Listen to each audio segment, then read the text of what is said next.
नमस्कार साथियों, तो एक बार फिर से आपका स्वागत है हिंदी मीडियम के यूट्यूब चैनल एकलव्य क्लासेस पर। दोस्तों, आज हम इस वीडियो में कवर करने वाले हैं रीजनिंग का बहुत ही धमाकेदार चैप्टर ब्लड रिलेशन। दोस्तों, ये हमारा पार्ट 4 है। पार्ट 1, 2, 3 में हमने बेसिक बताते हुए बहुत सारे क्वेश्चन को आसानी से सॉल्व किया है। उम्मीद है उन पार्टों को देखने के बाद आप बहुत सारे क्वेश्चन आसानी से सॉल्व कर पा रहे होंगे। दोस्तों, इस पार्ट 4 को सीखने के पश्चात आप ब्लड रिलेशन पूरा सीख जाएंगे। तो इसमें हम कवर करेंगे इन तीनों टाइप के क्वेश्चन जो आपके सामने दिख रहा है।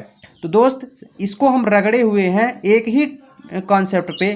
क्यों इसका कॉन्सेप्ट एक ही क्यों है? क्योंकि ये तीनों टाइप के प्रश्न परिचय कराने वाले प्रश्न हैं। परिचय कराने वाले प्रश्नों को हम एक ही कॉन्सेप्ट से रगड़ेंगे। पहले प्रश्नों को समझ लेते हैं, फिर कॉन्सेप्ट सीखते हैं। जैसे महिला की ओर इशारा, इसका मतलब ये हुआ कि कोई व्यक्ति महिला की ओर इशारा करेगा, फिर उसका संबंध बताएगा, फिर पूछेगा कि ये महिला कौन लगती है। फिर उसके बाद दूसरा क्वेश्चन क्या हो सकता है? दूसरा ये हो सकता है कि कोई तस्वीर में कोई व्यक्ति इशारा करेगा, फिर उसका संबंध बताएगा तस्वीर से क्या, फिर उसके बाद पूछेगा कि इस तस्वीर में जो व्यक्ति है उससे क्या संबंध है। फिर उसके बाद तीसरा जो ये टाइप आप देख रहे हैं परिचय कराने वाले प्रश्न रहे होते हैं। फिर उसके बाद पूछा जाता है कि इन दोनों में क्या संबंध है। तो इन तीनों टाइप को एक ही कॉन्सेप्ट से इसलिए रगड़ना है क्योंकि ये तीनों टाइप जो है परिचय कराने वाले प्रश्न हैं। तो आ जाते हैं सबसे पहले इस चैप्टर के कॉन्सेप्ट की ओर। तो दोस्त, हमारा कॉन्सेप्ट क्या कहता है इस क्वेश्चन में? जैसे आपको सबसे पहले ध्यान से क्वेश्चन को पढ़ना है।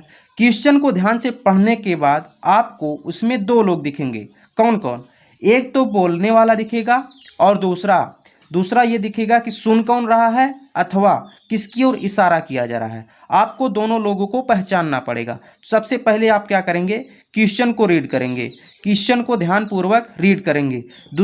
उसके बाद दूसरा आप क्या करेंगे?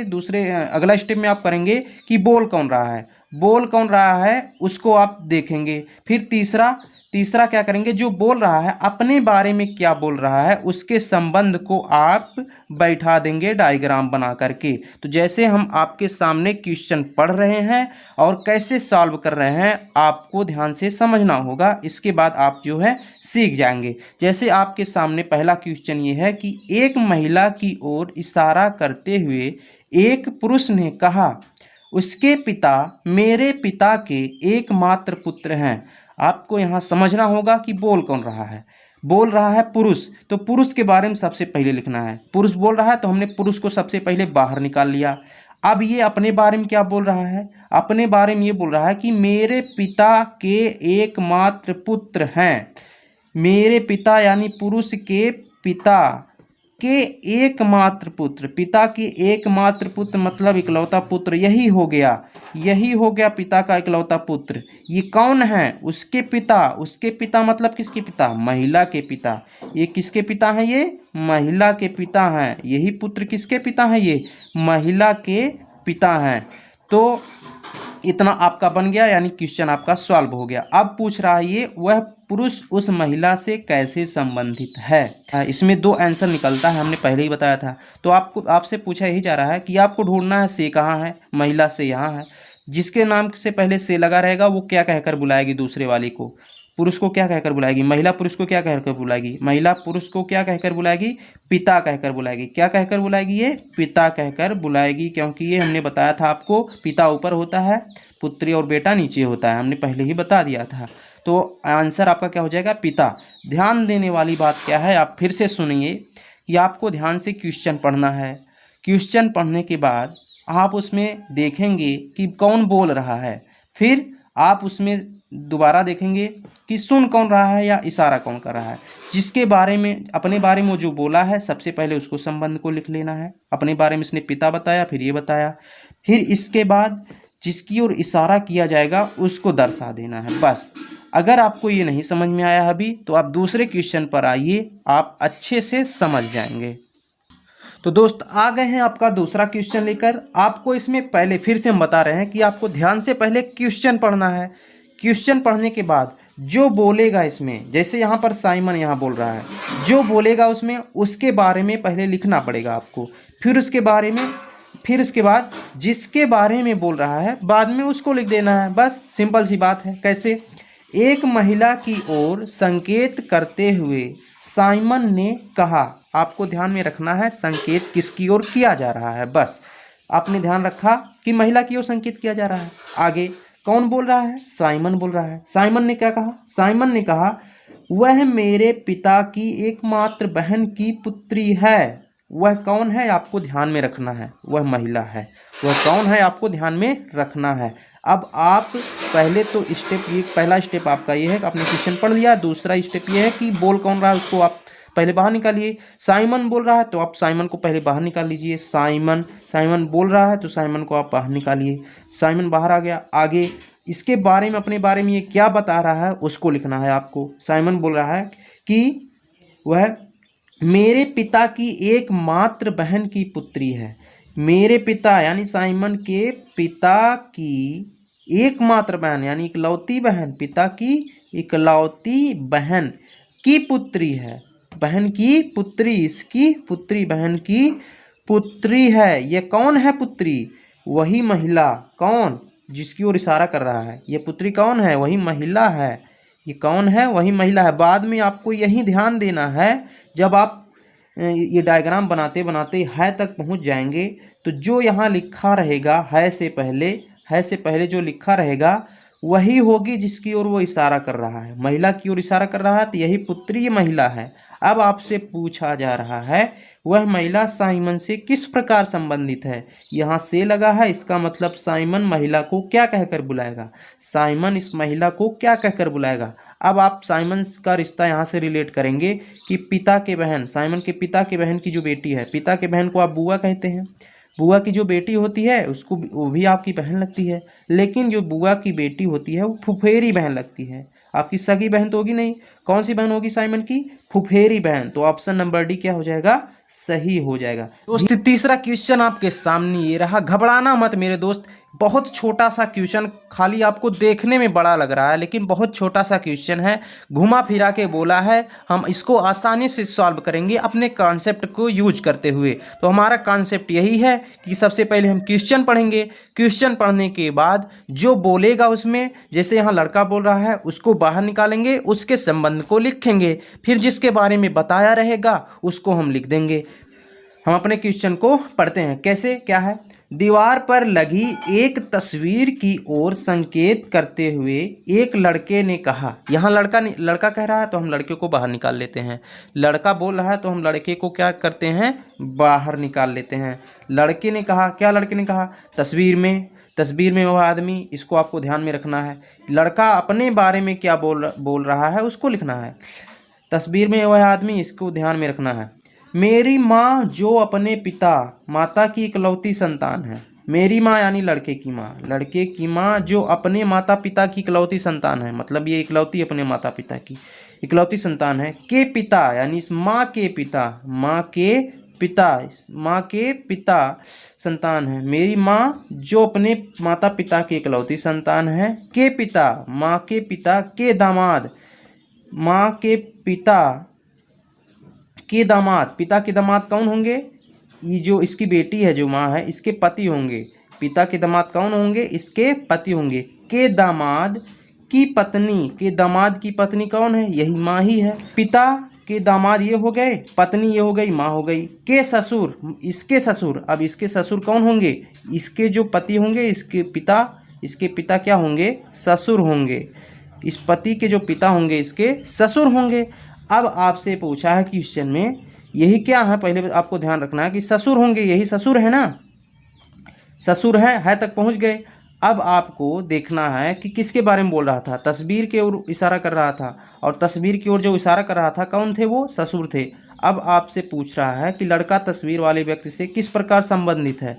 तो व्यक्ति से किस प्रकार संबंधित है? व्यक्ति से मतलब ये ससुर, व्यक्ति से मतलब ये ससुर। तो व्यक्ति लड़के को क्या कहकर बुलाएगा बताइए? व्यक्ति लड़के को क्या कहकर बुलाएगा? पिता के बेटे ये हो गए। और इसका बेटा कौन है? यही लड़का है। तो इसका बेटा और इसका बेटा लड़का है। तो बेटे का बेटे को आप क्या कहते हैं? पोता या नाती कहते हैं। अगर ये बेटी होती तो नाती, अगर ये बेटा होता तो आप पोता कहेंगे। इसको ऑप्शन नंबर बी हमारा क्या हो जाएगा? सही हो जाएगा। तो इस टॉपिक को और अच्छे से समझने के लिए हम बढ़ते हैं अपने अगले क्वेश्चन पर। उम्मीद है अगले क्वेश्चन को सीखने के बाद आप एकदम अच्छे से इस टॉपिक के कॉन्सेप्ट को सीख जाएंगे। धीरज रखना मेरे भाइयों, हम जब अपना 5 क्वेश्चन सॉल्व कर लेंगे तो आपका कॉन्सेप्ट कवर हो जाएगा, क्योंकि ये कॉन्सेप्ट इसका कहीं पर लिखा नहीं गया है, ये हमारा खुद का कॉन्सेप्ट है। जैसे मैं सॉल्व करता हूँ मैं आपको बता रहा हूँ। तो साथियों, इस टॉपिक का चौथा क्वेश्चन आपकी आंखों के सामने ये रहा। आप कॉन्सेप्ट यूज करते हुए इस क्वेश्चन को आसानी से सॉल्व करेंगे। उम्मीद है आप वीडियो रोककर इसको सॉल्व करेंगे। तो चलिए, एक लड़के की ओर इशारा करते हुए वीना ने कहा, वह मेरे दादाजी के इकलौते पुत्र का पुत्र है। वह लड़का वीना से किस प्रकार संबंधित है, ये आपको बताना है। मेरे भाई, ये SSC MTS 2014 में पूछा गया क्वेश्चन है, ये आपको ध्यान में रखना है। इसके लालच में आप इस क्वेश्चन को सॉल्व कर दीजिए। SSC MTS 2014 में पूछा गया क्वेश्चन है ये। अब आपको करना क्या है इसमें कि जो बोल रहा है, इसमें बोल रहा नहीं है, बोल रही है। कौन बोल रही है? वीना। वीना क्या बोल रही है? वीना ने कहा, क्या कहा? वह मेरे दादाजी। वह कौन है? ये आपको ध्यान में रखना है, लड़का। वह कौन है? लड़का है। वह मेरे दादाजी। पहले वीना बोल रही है तो हम वीना को बाहर निकाल लो। पहले वीना को बाहर निकाल लिया हमने। अब क्या करना है? वीना के बारे में जो बोला है उसको लिख लेना है। वह मेरे दादाजी यानी वीना के दादाजी कौन होंगे? इसके जो पिता होंगे, इसके वीना के पिता जो होंगे, वीना के पिता के पिता, यही तो दादा होंगे वीना के। ये दादाजी हो गए। इनके दादाजी के इकलौते पुत्र का, दादाजी यहाँ हो गए, सॉरी, दादाजी यहाँ हो गए। दादाजी के इकलौते पुत्र कौन है? ये इकलौता मतलब इकलौता नहीं, अकेला। इकलौते पुत्र का पुत्र, पुत्र का पुत्र है, यानी इसका पुत्र एक कोई और है, इनका पुत्र कोई है, यही पुत्र कोई और है, यही लड़का है तक हमने पहुँच गया, पुत्र तक पहुँच गया। इसके बारे में बोल कौन रहा था? यही लड़का। लड़के के बारे में बोल रही थी वीना ना, तो यही लड़का है ये। अब पूछ रहा है, पिता का पुत्र ये हो गया। अब पूछ रहा है कि वह लड़का वीना से किस प्रकार संबंधित है। वीना से यानी वीना लड़के को क्या कहकर बुलाएगी, ये आपसे पूछा जा रहा है। वीना लड़कों को क्या कहकर बुलाएगी? भाई कहेगी। क्या कहेगी? भाई कहेगी, क्योंकि ये पिता जो है, इन दोनों के पिता एक ही है। तो वीना और इस लड़के में क्या संबंध है? भाई बहन का संबंध है। तो ये लड़का वीना जो है लड़के को भाई कहकर बुलाएगी, यानी ऑप्शन नंबर भी हमारा सही हो जाएगा। तो दोस्त, ये रहा इस टॉपिक का आखिरी सवाल, 5वां सवाल। दो लोग इस आपस में बात कर रहे हैं। तो साथियों, इस टॉपिक का आखिरी सवाल, 5वां सवाल ये रहा कि दोनों लोग आपस में बात कर रहे हैं और इसको आपको समझना है और सॉल्व करना है। कैसे करना है इसमें कि एक आदमी ने एक महिला से कहा, दोनों लोग बात कर रहे हैं, आदमी और महिला बात कर रहे हैं। महिला से कहा, आपके भाई का एकमात्र पुत्र मेरी पत्नी का भाई है। वह महिला उस आदमी की पत्नी से किस प्रकार संबंधित है, ये आपको बताना है। तो यहाँ बोल कौन रहा है? सबसे पहले आदमी ने एक महिला से कहा, आदमी बोल रहा है ना कि आपके भाई मतलब कौन? महिला के भाई। आपके भाई मतलब महिला के भाई, क्योंकि वो आदमी महिला से कह रहा है। तो आपके भाई यानी महिला के भाई जो है, महिला का भाई का एकमात्र पुत्र, इसके भाई का एकमात्र पुत्र मतलब इकलौता पुत्र, यानी ये पुत्र हो गया, ये बाप हो गया। ठीक है, आगे एकमात्र पुत्र मेरी पत्नी का भाई है। किसकी पत्नी का भाई है? इस आदमी के पत्नी का भाई है। ये भाई है किसका? पत्नी का। किसके पत्नी का? उस आदमी के पत्नी का। किसके पत्नी का मेरे भाई? उस आदमी के पत्नी का। ये पुत्र किस भाई है? किसका भाई है? पत्नी का। किसके पत्नी का भाई है? उस आदमी के पत्नी का भाई है। आदमी के पत्नी का भाई है। अब आपका डायग्राम बन गया। अब पूछा क्या जा रहा है? वह महिला उस आदमी की पत्नी से किस प्रकार संबंधित है। आदमी की पत्नी से यानी पत्नी क्या कहकर बुलाएगी? किसको? इस महिला को। पत्नी इस महिला को क्या कहकर बुलाएगी, ये आपसे पूछा जा रहा है। अब आप ध्यान देना, इसमें ये जो पुत्र और पत्नी है ये दोनों भाई बहन हो जाएंगे, ये दोनों भाई बहन हो जाएंगे। और भाई बहन का बाप कौन है? ये है। भाई बहन का बाप कौन है? ये है। अब आप बताइए, पिता के बहन, इसकी बहन तो ये हो गई, पिता के बहन को आप क्या कहते हैं? पिता के बहन को आप क्या कहते हैं? बुआ कहते हैं। क्या कहते हैं? बुआ कहते हैं। यानी ऑप्शन नंबर ए हमारा क्या हो जाएगा? सही हो जाएगा। उम्मीद करते हैं दोस्त इन सारे सवालों को सीखने के बाद आप इस टॉपिक को सीख गए होंगे और आप अच्छे से अपने क्वेश्चन को सॉल्व कर सकेंगे। दोस्त, क्वेश्चन अगर समझ में आया हो, वीडियो अच्छा लगा हो तो चैनल को सब्सक्राइब जरूर करिएगा मेरे भाई। बहुत बहुत धन्यवाद।